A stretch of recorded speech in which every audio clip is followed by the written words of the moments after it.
चलिए गाइस, आज इस वीडियो में हम डिस्कस करने जा रहे हैं यूएस सीपीएस स्टडी प्लान 2023। देखिए, 2023 की स्टार्ट होने वाली है और आपको एक ऐसा स्टडी प्लान बनाना जो बिल्कुल प्रूवन हो।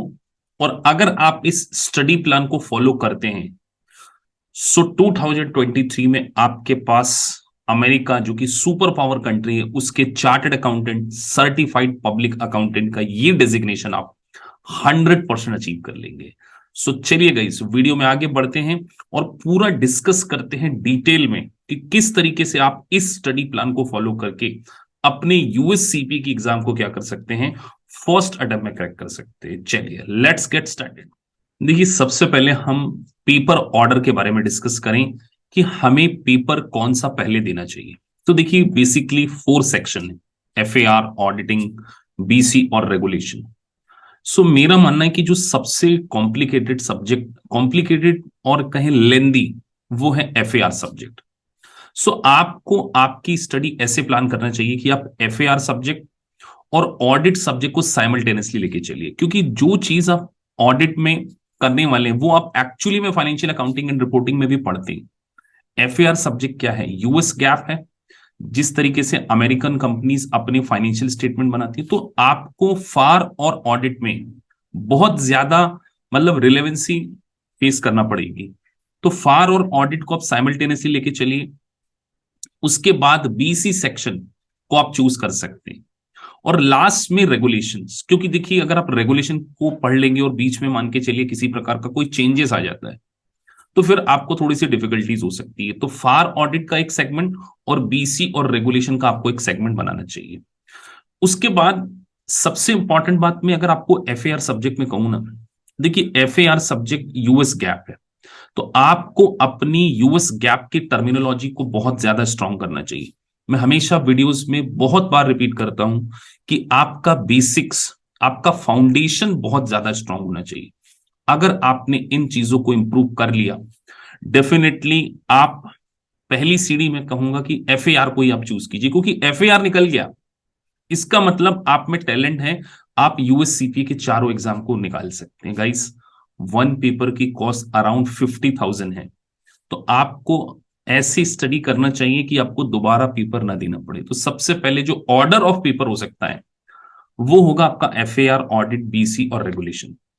उसके बाद मैं आपसे बात करूं, देखिए स्क्रीन पर मैंने मेंशन किया है कि आपको कितने आर की स्टडी एटलीस्ट करनी पड़ेगी। तो चारों सेक्शन में सबसे ज्यादा एफएआर के बाद, मतलब सबसे ज्यादा तो रेगुलेशन को मैंने टाइम दिया है, क्योंकि रेगुलेशन क्या है, एक ऐसा सब्जेक्ट जो आपने अपने इंटायर ग्रेजुएशन में कभी नहीं पढ़ा, तो उसमें मैंने सबसे ज्यादा आर को मेंशन किया है। जितने भी स्टूडेंट हमारे इंस्टीट्यूट से पढ़ के पास होते हैं, उनका ओवरऑल एक्सपीरियंस कि अराउंड एफएआर सब्जेक्ट में आपको 200 आवर्स, ऑडिट 150, बीसी 100 और रेगुलेशन में 250 आवर्स। आपको ऐसा कोशिश करना चाहिए कि आप एटलीस्ट 5 मंथ में 2 एग्जाम को क्रैक कर लें।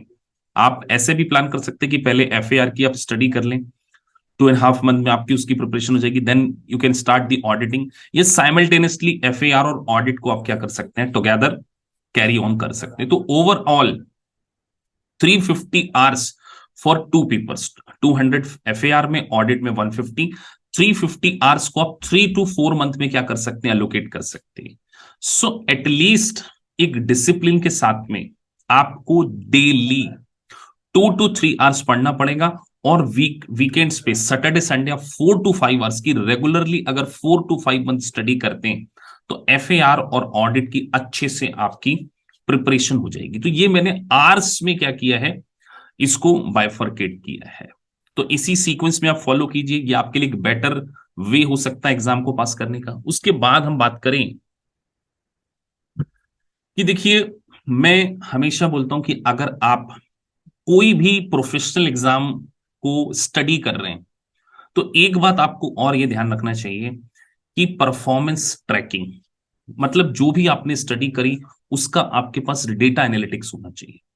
तो जैसे हम आपको सॉफ्टवेयर प्रोवाइड करते हैं, तो जितने भी क्वेश्चंस आप करते हैं उसकी पूरी परफॉर्मेंस रिपोर्ट को मैं ट्रैक करता हूं कि आपने कितने मॉक टेस्ट दिए, कितना स्कोर आपका आ रहा है, आप आउट ऑफ 175 80 अचीव कर पा रहे हैं कि नहीं कर पा रहे हैं। तो ये सारी चीजों क्यों के लिए हमें कहीं ना कहीं परफॉर्मेंस रिपोर्ट के लिए डेटा चाहिए। और देखिए मैं आपको अब यहाँ दिखाने जा रहा हूं कि ये मेरे कुछ स्टूडेंट्स का रिजल्ट है, उनके स्टडी सेशन को मैं किस तरीके से ऑब्जर्व करता हूं। आप देखिए 80%, 76%, 82%। तो आपने जितने भी मॉक टेस्ट दिए हैं सॉफ्टवेयर में आपकी पूरी परफॉर्मेंस रिपोर्ट को ट्रैक करेंगे, और जब तक आपके 85 टू 90 स्कोर नहीं आ रहे, इसका मतलब कहीं ना कहीं अभी आप सीपीए को पास करने के लिए एलिजिबल नहीं है। तो रेगुलरली आपको आपकी परफॉर्मेंस रिपोर्ट को क्या करना चाहिए, एनालिसिस करना चाहिए। उसके बाद मैं आपसे बात करूं सिमुलेशन इन सीपीए एग्जाम। एक बात याद रखिए, सिमुलेशंस एग्जाम में 50% पोर्शन है। Multiple choice question exam, multiple choice question को तो पास करना आसान होगा, लेकिन सिमुलेशंस कई बार स्टूडेंट को ट्रिकी पड़ते हैं। तो इसीलिए बहुत सारे सिमुलेशंस के सॉल्व वीडियोस में आपको प्रोवाइड करता हूं, जिससे कि आपको आइडिया लगे कि आपको सिमुलेशंस को किस तरीके से अप्रोच करना चाहिए। और उसके बाद जैसे ही सॉफ्टवेयर में आप सिमुलेशंस को सॉल्व करते हैं ना, वहां पर भी आपकी एक परफॉर्मेंस रिपोर्ट आती है। उस परफॉर्मेंस रिपोर्ट को आप ऑब्जर्व कीजिए और देखिए कि आप सिमुलेशंस में कितना स्कोर कर रहे हैं। और मान के चलिए आपका 70-60 सिमुलेशंस में स्कोर है, तो जो भी आपके करेक्ट पॉइंट नहीं है, जो रॉन्ग पॉइंट्स हैं, उसको आप एक कॉपी में नोटबुक बनाइए, उसके नोट्स बनाइए, और फिर जिससे दोबारा अगर उसी प्रकार का कोई सिमुलेशन आप सॉल्व करते हैं तो उन स्पेसिफिक पॉइंट्स को आप क्या कर पाएंगे, ज्यादा बेटर तरीके से क्या कर पाएंगे, हैंडल कर पाएंगे। बिना सिमुलेशंस में मास्टरी यूएससीपीए आप पास नहीं कर पाएंगे, ये बात आपको ध्यान रखना है। तो मैंने आपको स्टडी प्लान में कुछ और बातें कही हैं। एक तो सर हम हमारा बेसिक्स बहुत ज्यादा स्ट्रांग करेंगे, सिमुलेशंस को बहुत ज्यादा स्ट्रांग करेंगे, और ऑडिट के कॉन्सेप्ट आपके बहुत ज्यादा स्ट्रांग होने चाहिए। देखिए ऑडिटिंग एक थ्योरी सब्जेक्ट है, इट्स अ लैंग्वेज पेपर, तो यहां आपकी इंटरप्रिटेशन स्किल बहुत ज्यादा स्ट्रांग होनी चाहिए।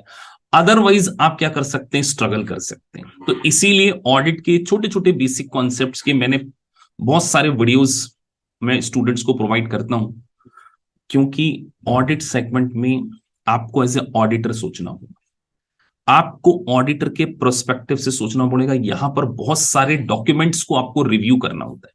तो समटाइम एक ग्रेजुएट स्टूडेंट जिसको ऑडिट का कोई प्रायर एक्सपीरियंस नहीं है, बहुत सारे वर्किंग प्रोफेशनल हाउसवाइफ्स जब हमसे क्लासेस लेते हैं, तो मैं ये कोशिश करता हूं कि आपका बेसिक्स ना केवल फाइनेंशियल रिपोर्टिंग में, रेगुलेशन में, इवन ऑडिट में भी स्ट्रॉन्ग कर दिया जाए। क्योंकि एक अच्छी इमारत एक अच्छे बेस पर ही खड़ी होती है। तो ऑडिट को डोंट टेक इट लाइटली। एक ऑडिट एक लैंग्वेज का पेपर है, तो आपको आपकी इंटरप्रिटेशन स्किल के ऊपर भी काम करना होगा। तो इसके लिए हम आपको एक समरी नोट्स प्रोवाइड करते हैं। उस समरी नोट्स को आप अगर अच्छे से स्टडी कर लेंगे ना, तो ऑडिट सब्जेक्ट को आप पास करने में मतलब आपको उतनी डिफिकल्टीज नहीं आएगी। तो ऑडिट के समरी नोट्स को डेफिनेटली पढ़िए, और अपने हैंड रिटन नोट्स को भी बनाइए। बहुत सारे स्टूडेंट मैंने जनरली ऑब्जर्व किया है कि लैंग्वेज में स्ट्रगल करते हैं, इसीलिए मैं उनको सजेस्ट करता हूं कि आपको जैसे हमने लेक्चर डिलीवर कर दिए, उसके बाद लेक्चर को प्रॉपर आप सुनिए, उसके बाद समरी नोट्स को स्टडी कीजिए, मल्टीपल चॉइस क्वेश्चन कीजिए, सिमुलेशन कीजिए, और उसके बाद एक समरी शीट हर चैप्टर की आप बनाइए। ये समरी शीट जो होगी ना, आपको लास्ट मोमेंट में रिवाइज करने में काफी हेल्प करेगी। तो this is very very important aspect. अगर आप इसको फॉलो करेंगे डेफिनेटली आप पास करेंगे। और last but not the least, देखिए एक बड़े मैच में जाने से पहले नेट प्रैक्टिस बड़ा प्लेयर करता ही नहीं करता है। तो अब सीपीए की फाइनल एग्जाम को देने से पहले आप आपका एक मॉक टेस्ट दीजिए। एक नहीं दीजिए, मैं तो कह रहा हूं 2-3 मॉक टेस्ट दीजिए। उन मॉक टेस्ट में अगर आप 75% टू 80% स्कोर कर रहे हैं, it means you are ready to give the exam of CPA. Not only the ready, आप सीपीए को पास करेंगे। आप मेरे चैनल पे इंटरव्यूज देखिए, हर कैंडिडेट जो भी पास होता है मैं उससे पूछता हूं कि आपका जो फाइनल स्कोर था उसके पहले आपका मॉक में क्या स्कोर हो रहा है। अगर मॉक में आप 85-90 स्कोर करते हैं, डेफिनेटली आप सीपी के एग्जाम में अच्छा स्कोर करेंगे। तो सर बेसिक्स पे बहुत काम करना है, एक सही स्टडी प्लान आपका होना चाहिए। आपको रेगुलरिटी मेंटेन करनी पड़ेगी, और सिमुलेशंस के बिना आप सीपीए को पास नहीं कर पाएंगे। और फाइनल मॉक अगर आपका 85 90 नहीं आ रहा है, so do not give any exam, आपको एग्जाम देने की जरूरत नहीं है। आप सीपीए की एग्जाम को पास अभी करने के लिए रेडी नहीं है। जब आपका स्कोर 85 90 होगा, मैं खुद आपको सजेस्ट करूंगा कि आपको क्या करना चाहिए, एग्जाम देना चाहिए। अगर आपने इस स्टडी प्लान को 100% फॉलो किया, डेफिनेटली आप सीपीए 2023 में बनेंगे। तो मेरी शुभकामनाएं आपके साथ में हैं।